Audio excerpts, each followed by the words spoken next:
2017 le confirme. Nos risques ont bel et bien changé.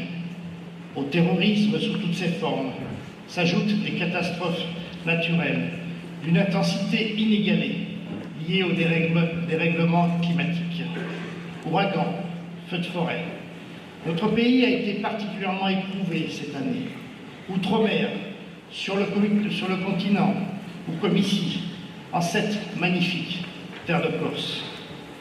Dans ces conditions difficiles, a ringrazia gli spinivoghi corsi di aver riuscito a sfida d'organizzare questo congresso.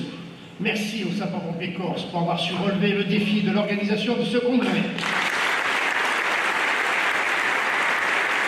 Lorsque nous avons formé dans mes mandats précédents la métropole de Lyon, nous n'avons pas voulu séparer les SDIS parce que ça nous semble trop important de pouvoir avoir une unité de coordination.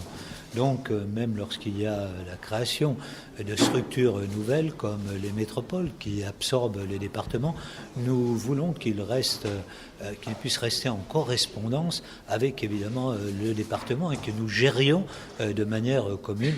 Je pense que c'est ce qui se passera partout. Et il faut avoir la base territoriale qui soit la plus proche possible de manière à pouvoir porter l'urgence. Je n'ai pas l'impression qu'il faille effectivement changer. Moi, j'étais sur les feux, je le disais en Corse, et j'ai vu quand même une capacité de réactivité qui était extrêmement forte.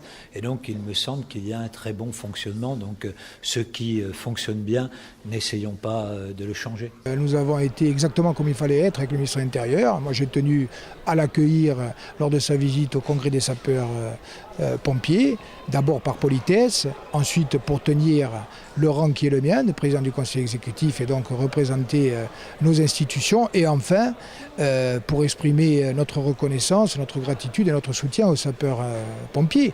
Donc j'ai fait ce que j'avais à faire de ce côté-là. Pour le reste, et notamment l'invitation au dîner, eh bien, je pense, et je l'ai dit et je l'assume tout à fait, que depuis des semaines, voire des mois, nous demandons un véritable dialogue politique, un cadre qui pour l'instant ne nous est pas accordé. Ce dont la Corse aujourd'hui a besoin, c'est d'un véritable dialogue, c'est de perspectives politiques, c'est beaucoup plus important que les invitations protocolaires.